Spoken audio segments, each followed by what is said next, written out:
দর্শক আমন্ত্রণ জানাচ্ছি যমুনা টেলিভিশনের বিশেষ আয়োজন doctors on call with United medical college hospital অনুষ্ঠানে আপনাদের স্বাস্থ্য বিষয়ক নানান প্রশ্ন আর সেসবের তাৎক্ষণিক সমাধান নিয়ে আমাদের এই আয়োজন।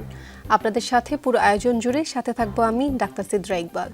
দর্শক, আমাদের এই আয়োজনে থাকছেন দেশ বরেণ্য এবং আধুনিক চিকিৎসা বিজ্ঞানের দক্ষ চিকিৎসকরা এবং আজ আমাদের আলোচনার বিষয় রমজানে স্নায়ু স্বাস্থ্য। এবং আলোচনার জন্য আজ আমার সাথে অতিথি হিসাবে আছেন ডাক্তার ATM হাসিবুল হাসান পরাগ, কনসালটেন্ট ইন্টারভেনশনাল নিউরোলজি বিভাগ, ইউনাইটেড মেডিকেল কলেজ ও হাসপাতাল।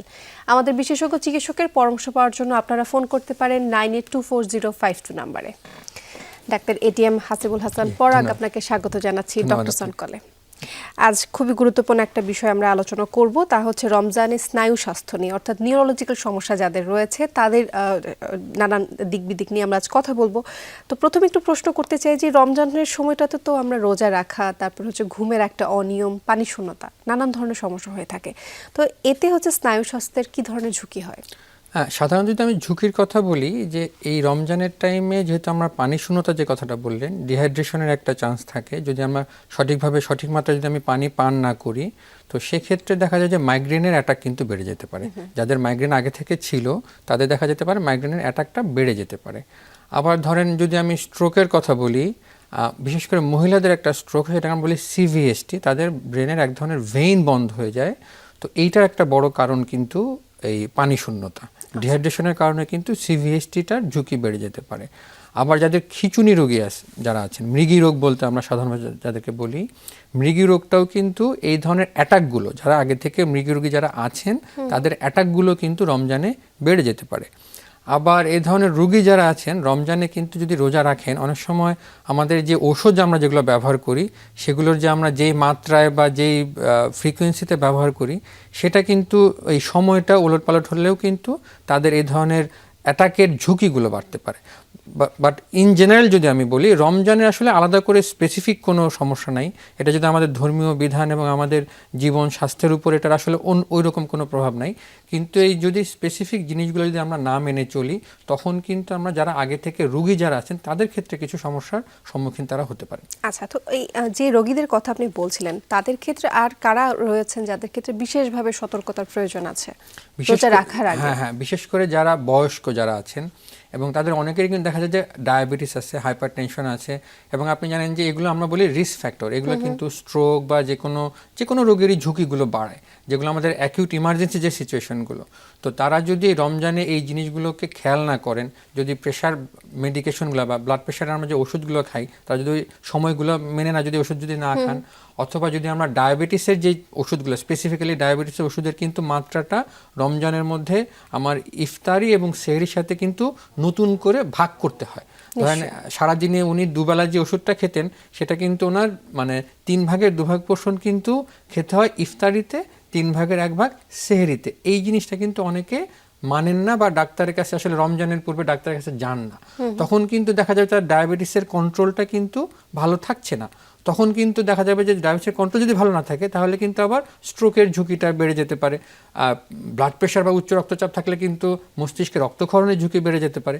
তো যারা বয়স্ক মানুষ যারা আছেন, যাদের ব্লাড প্রেশারের কন্ট্রোলটা ভালো নাই, যাদের ডায়াবেটিসের কন্ট্রোলটা ভালো নাই, তাদের জন্য কিন্তু রমজান একটা ঝুঁকি হয়ে আসতে পারে যদি তারা স্পেসিফিক ম্যানেজমেন্টগুলো রোজার আগে থেকে যদি না করেন। তাই রোজার আগেই কিন্তু অবশ্যই চিকিৎসকের কাছে যেতে হবে, যারা আন্ডারে যে সেই রোগীরা রয়েছেন, গিয়ে হচ্ছে একটা পরামর্শ নিয়ে আসা উচিত। ওই সময়ের জন্য কি করবেন? স্ট্রোকের কথা যখন চলে আসতো, একটু স্ট্রোকের জন্য জানতে চাচ্ছি। স্ট্রোক, উচ্চ রক্তচাপ বা ডায়াবেটিসের কথা যখন বলছিলাম, বা রক্তনালীর সমস্যা যাদের রয়েছে, তারা রমজান ও ঈদের সময় যে ওষুধ খাদ্যাভ্যাসের আপনি কথা বলছিলেন, তাই দৈনন্দিন রুটিনটা আসলে কিভাবে তৈরি করবেন? এখন এই মূল বিষয়টা হলো যে ওষুধের ফ্রিকোয়েন্সিগুলো আমাদেরকে সেট করে দিতে হবে। স্ট্রোকের ওষুধের ফ্রিকোয়েন্সি আসলে অত বেশি থাকে না, কিন্তু আরও কিছু স্ট্রোকের বাইরে কিছু ধরেন ক্রনিক ডিজিজ আছে যেগুলো আপনাদের সারা জীবন ওষুধ খেতে হয়। যেমন পার্কিনসন্স ডিজিজ বলে একটা ডিজিজ আছে, সেখানে কিন্তু রুগীরা 4 বেলা 5 বেলা 6 বেলা পর্যন্ত ওষুধ খান। মায়াস্থেনিয়া গ্রাভিসের রুগী আছেন, তারা 4 বেলা 5 বেলা 6 বেলা করে ওষুধ খান। তো ওই যে ওষুধের মাত্রাগুলো, রক্তে একটা নির্দিষ্ট মাত্রা আমাদের মেনটেন করতে হয়। তো এখন ওষুধেরও কিন্তু কিছু ফর্মুলেশন আছে, আমরা বলি কন্ট্রোল রিলিজ ফর্মুলেশন, মানে যে ওষুধগুলো আমাদের রক্তে দীর্ঘমেয়াদীভাবে অবস্থান করে থাকে। তো যারা এই ধরনের রোগী আছেন তারা যদি রমজানের আগে চিকিৎসকের শরণাপন্ন হন, তাকে হয়তো ওনারা ওই ওষুধগুলোকে ওই দীর্ঘমেয়াদী রিলিজ হবে, রক্তে থাকবে এমন ওষুধে কনভার্ট করে দিলে তাহলে তার ওই টাইমিংটা সেট হয়ে গেল, ফর্মুলেটেড সেই ওষুধটা উনি প্রেসক্রাইব করে দিলেন। তাহলে কিন্তু এই জিনিসগুলো তাহলে আর সমস্যা মানে থাকছে না। আপনি যে সময়টা আপনি না খেয়ে থাকছেন, কিন্তু আপনি যে সময়টা খাচ্ছেন এটা টাইমটা কিন্তু অনেক ডিফারেন্ট। আপনি দিনটা কিন্তু বড়, রাতটা ছোট, তো ওই টাইমের জন্য আমাকে কন্ট্রোল রিলিজ বা ওই দীর্ঘমেয়াদী ওষুধ না দিলে কিন্তু আমি ওই জিনিসটা মেনটেন করতে পারছি না। আচ্ছা ডাক্তার পরাগ, আপনার সাথে আমরা আরো বিষয় আলোচনা করব, তবে এই মুহূর্তে হচ্ছে আমাদের সাথে একজন দর্শক যুক্ত হয়েছেন, ওনার একটা প্রশ্ন নিয়ে আমরা প্রশ্নটা নেই, তারপর হচ্ছে আমরা বাকি আলোচনায় যাচ্ছি। দর্শক কে বলছেন, কোথা থেকে বলছেন, নাম বলে প্রশ্ন করুন।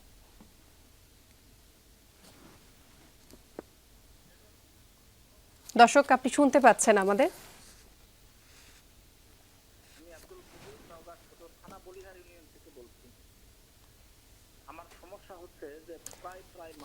দর্শক আমরা চেষ্টা করছি আপনার সাথে যুক্ত থাকার জন্য, যদি আমাদের শুনতে পেয়ে থাকেন আপনার প্রশ্নটি করুন। আমার প্রশ্ন হচ্ছে, আমার প্রায় মাথা ব্যথা করে, মানে একটু গরম লাগলে মাথা ব্যথা করে, আবার হচ্ছে আপনার ঘুম কম হলে মাথা ব্যথা করে, ঘুম ভালো হয় না। এই সমস্যাটাই আমার, মানে বিশেষ করে দীর্ঘদিন যাবত একটু গরম লাগলে বা একটু দুশ্চিন্তা বা টেনশন হলেই মাথা ব্যথা করে। এর সমাধান কি আর কি কারণে এটা হচ্ছে, এই জন্যই ফোন করা আমার।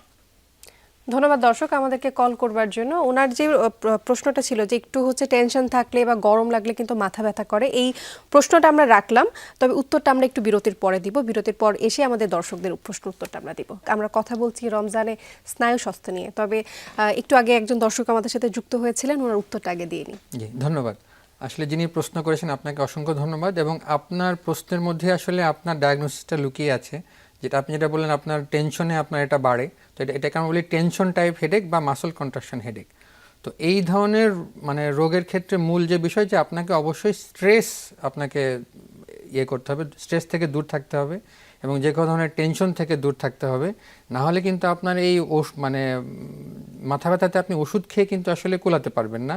এবং আপনাদেরকে সবসময়ই ধরেন মেডিটেশন করা বা এই ধরনের ডেইলি এক্সারসাইজ করা, লাইফস্টাইল চেঞ্জ করা, এগুলো করলে আপনি ভালো থাকতে পারবেন।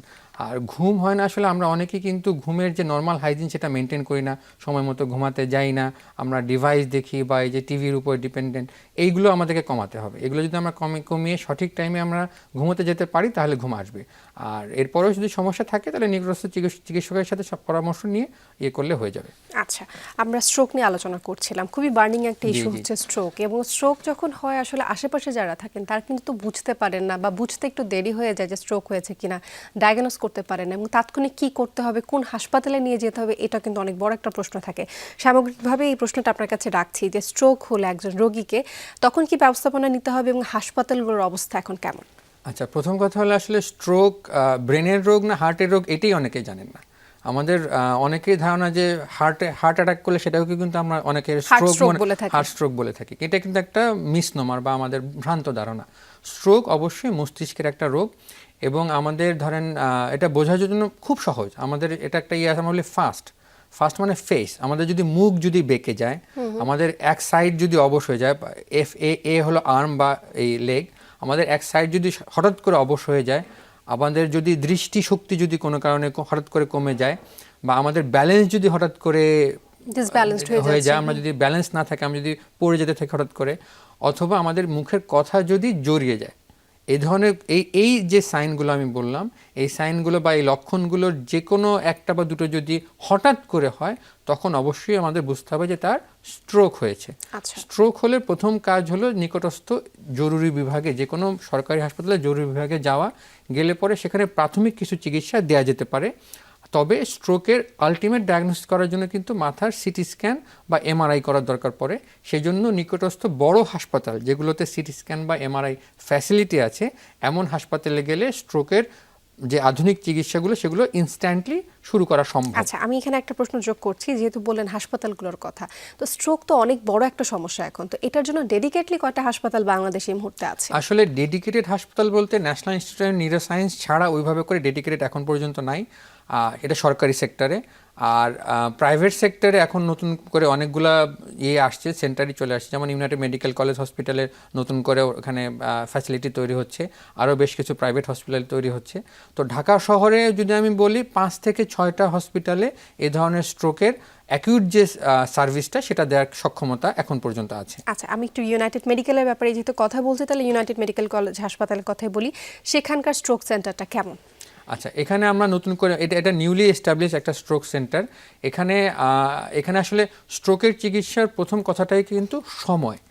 রোগীকে অবশ্যই যদি 4.5 থেকে 9 ঘন্টার মধ্যে আসেন, তাহলে কিন্তু আমরা অত্যাধুনিক ইমেজিং যে সিস্টেম আছে, এমআরআই আছে, সিটি স্ক্যান, সিটি পারফিউশন আছে, এগুলোর মাধ্যমে আমরা বুঝতে পারি যে এই রোগীটাকে যে আমরা এই যে মস্তিষ্কের রক্তনালী ব্লক হয়ে যে স্ট্রোকটা হলে ব্লকটাকে আমরা এই ওষুধ দিয়ে ছুটাইতে পারবো কিনা। তো এটা আমরা ভেইনের মধ্যে আমার যে শিরা আছে, এই শিরাতে একটা জাস্ট 5 সেকেন্ড লাগে যে ওষুধটা দিতে, সেই ওষুধ দিয়ে কিন্তু আমরা 9 ঘন্টার মধ্যে আসলে এই রোগীটাকে কিন্তু সম্পূর্ণ সুস্থ করা সম্ভব, বাঁচানো সম্ভব। আবার আরেকটা আমরা বলি যে যদি বড় ক্লট হয়, যদি ধরেন ক্লট লেন্থটা বড় বা অনেক বড় ক্লট, বা যেটা শুধু এই ওষুধে ভাঙবে না, অনেক বেশি হয়েছে, অনেক যদি বেশি হয়েছে, অনেক বড় স্ট্রোক হয়েছে, তাহলে আমরা বলি মেকানিক্যাল থ্রম্বেক্টমি। সেটা কি, আমরা রক্তনালীর ভেতর থেকে আমরা ব্রেন না কেটে, আমার ব্রেন কিন্তু কাটার দরকার নেই, আমরা হার্টে যেভাবে ঢুকে এই রক্তনালীর ভেতর দিয়ে আমরা একইভাবে রক্তনালীর ভেতর দিয়ে ঢুকে আমরা ওই মস্তিষ্কের রক্তনালী থেকে ওই ক্লটটাকে বের করে নিয়ে আসতে সক্ষম। এবং এটা কিন্তু 24 ঘন্টা পর্যন্ত, মানে স্ট্রোক হওয়ার 24 ঘন্টা পর্যন্ত এই সার্ভিসটা কিন্তু আমরা দিতে পারি। সো এটা আসলে আমাদের অনেকেই কিন্তু জানেন না, কোথায় যাবেন জানেন না, কি চিকিৎসা হয় সেটা জানেন না। এই অজ্ঞতার কারণে কিন্তু ডিলে হয়। দেখা যায় যে অনেকেই আসলে মানে ভুল করে কার্ডিয়াক হসপিটালে গিয়ে হাজির হন, যে ভাবেন এটা হয়তো বা হার্টের সমস্যা, তো সেখানে কিছু সময় ডিলে হয়। তো এটা আমাদের দর্শকদের অবশ্যই মনে রাখতে হবে, স্ট্রোক কিন্তু এখন বর্তমানে এই যে লেটেস্ট যে গাইডলাইন, এটা আমেরিকান হার্ট অ্যাসোসিয়েশন জাস্ট এই জানুয়ারির 26 তারিখে রিলিজ করেছে। সেখানেই কিন্তু এই টাইম উইন্ডোগুলো কিন্তু বেড়েছে। আগে 4.5 ঘন্টা ছিল, এখন এটা 9 ঘন্টায় চলে আসছে। মেকানিক্যাল থ্রম্বেক্টমির জন্য 24 ঘন্টা হয়ে গিয়েছে। সো এখন কিন্তু মানে ধরেন স্ট্রোকের যদি আমি সার্ভিসের কথা বলি, আজকে আমেরিকাতে যদি একজন লোকের স্ট্রোক হয়, তার যেই সার্ভিস আমেরিকার ডাক্তার দিতে সক্ষম, মানে আমি প্রাউডলি বলতে পারি যে আমার দেশের চিকিৎসকরা এই সার্ভিসটা বাংলাদেশে দিতে সক্ষম, এবং এই সার্ভিস আছে, কিন্তু আপনাকে জানতে হবে সঠিক সময়ে কোথায় যাবেন, কিভাবে সার্ভিসটা নেবেন। সিদ্ধান্তটা নেওয়ার বিষয় অবশ্যই যে চিকিৎসকে এখানে ভরসা করতে হবে, সময়টা এখানে অনেক সময়টা ভাইটাল একটা রোল, একটা রোগীর জীবন বাঁচানোর জন্য। আমরা আরো আলোচনা করব আপনার সাথে, তবে এই মুহূর্তে আরেকটা বিরতিতে যেতে হচ্ছে, এরপর ফিরে আরো কিছু প্রশ্ন থাকছে। দর্শক, সময় হচ্ছে আরেকটি বিরতির পর আবারও ফিরছি, সাথে থাকবেন। আমরা কথা বলছিলাম একটু আগে যে স্ট্রোক নিয়ে, এতক্ষণ তো কথা বললাম যদি ব্রেনের মধ্যে কোনো রকম রক্ত জমাট বাঁধে সে বিষয়, তবে রক্তক্ষরণও তো হয়ে যেতে পারে, তো সেই ক্ষেত্রে কি করা? রক্তক্ষরণের একটা বড় কারণ কিন্তু আসলে উচ্চ রক্তচাপ, এবং মোস্টলি যেটা হয় আমাদের অনেকেই কিন্তু উচ্চ রক্তচাপের যে ওষুধগুলো খান, যখন প্রেশার নর্মাল হয়ে যায় তখন ওষুধ বন্ধ করে দেন, এবং তারা মাঝে মাঝে খান, ইচ্ছা মতো খান, যখন একটু মাথা ব্যথা হচ্ছে বা ঘাড় ব্যথা হচ্ছে তখন মনে করেন প্রেশার বেড়েছে, তখন ওষুধ খান, আবার যখন ভালো ফিল করেন তখন ওষুধ খান না, ইভেন প্রেশারটাও চেক করেন না। আমি রোগীকে বলি যে আপনি প্রেশার দেখেন না, আমি তো ভালো আছি, আমি তো ফিল করি না। ওনারা ভাবেন যে প্রেশার হয়তো বা ফিল করে, বাট এটা কিন্তু ফিল করার জিনিস না। তো এতে যেটা হয় যে মাঝে মাঝে ওষুধ খেলে মাঝে মাঝে না খেলে কিন্তু এই ব্লাড প্রেশারের ফ্লাকচুয়েশনের কারণে মস্তিষ্কে রক্তক্ষরণ হতে পারে। তো এটা একটা বড় কারণ। আর কিছু কারণ আছে, যেমন হয় যে কারো ক্ষেত্রে জন্মগতভাবে মস্তিষ্কের রক্তনালীতে এক ধরনের ফোসকা থাকে, আমরা বলি অ্যানিউরিজম। এবং পৃথিবীতে যত ধরনের স্ট্রোক আছে এর মধ্যে সবচেয়ে খারাপ ধরনের স্ট্রোক হলো এই অ্যানিউরিজম বা সাবআরাকনয়েড হেমোরেজ, যেখান থেকে মস্তিষ্কের মানে এই লেয়ারে রক্তক্ষরণ হয়। তো এই ধরনের ক্ষেত্রে চিকিৎসা হলো এই ফোসকাটাকে সিকিউর করা, নাহলে ওখান থেকে কিন্তু আবার যদি ব্লিড হয় তাহলে তার মৃত্যু ঝুঁকি প্রায় 90%। এবং এটা একটা গবেষণা আছে যে আমেরিকার মতো দেশে পর্যন্ত এই ধরনের রোগী যাদের বাসায় এরকম হেমোরেজ হয়, 60% পেশেন্ট কিন্তু হাসপাতালে পৌঁছাতেই পারেন, তার আগে মারা যায়। এটা এত ডিভাস্টেটিং স্ট্রোক। এবং এটার মূল চিকিৎসা হলো ওই যে ফোসকাটাকে অপারেশন করে সিকিউর করা, এবং এটার জন্য কিন্তু মাথার খুলি কাটতে হয় না। এই নিউরো ইন্টারভেনশনের মাধ্যমে কিন্তু মাথার খুলি না কেটে আমরা রক্তনালীর ভিতর দিকে ওই জায়গাটাকে কয়েল দিয়ে আমরা সিল করে আসতে পারি। আবারও কিন্তু এখানে প্রশ্ন আসে, সময়টা এখানে ইম্পর্টেন্ট। হ্যাঁ, এটাও যত দ্রুত আসবেন তত দ্রুত ওনার আরোগ্য লাভের মানে সম্ভাবনা থাকবে আর কি। আচ্ছা, তো এরপর হচ্ছে চলে আসি, যেহেতু আপনি বলছিলেন যে এই যে ইসের কথা, যে যদি রক্তক্ষরণ হয়ে যায় সেক্ষেত্রে অনেকে প্রেশারের ওষুধের যে ব্যাপারটা, একে তো ওষুধ খাই না, সেটা অন্য হিসাব, বাট ওষুধ খাওয়ার পরে যখন হচ্ছে এইরকম করে হচ্ছে ওষুধ একবার খাওয়া একবার বন্ধ করে দিচ্ছি, সেটা আসলে কোনোভাবেই করা যাবে না, বরং এটা স্ট্রোকের ঝুঁকিটা আরো দ্বিগুণ বাড়িয়ে দিচ্ছে।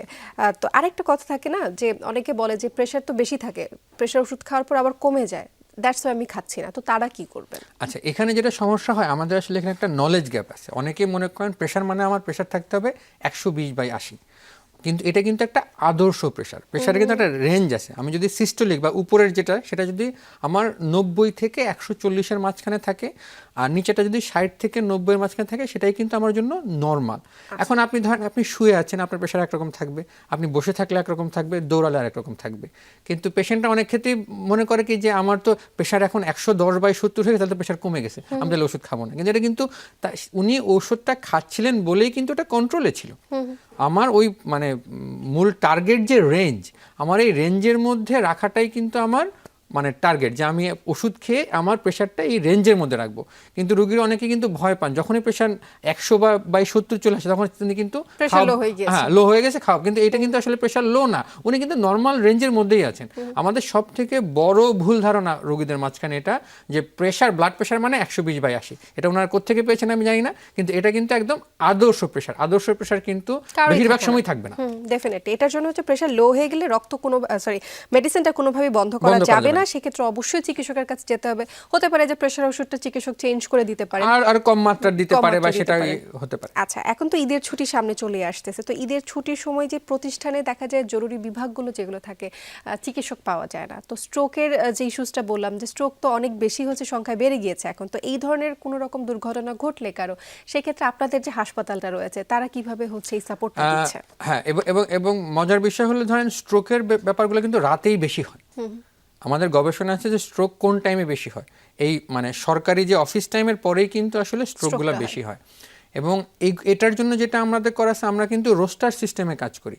আমাদের স্ট্রোক সার্ভিসটা কিন্তু 24/7, আপনি যখনই আসেন, সেটা রাত 3টা হোক, ভোর 5টা হোক, রাত 12টা হোক, আপনাকে অ্যাটেন্ড করার জন্য আমার ডক্টররা থাকবেন।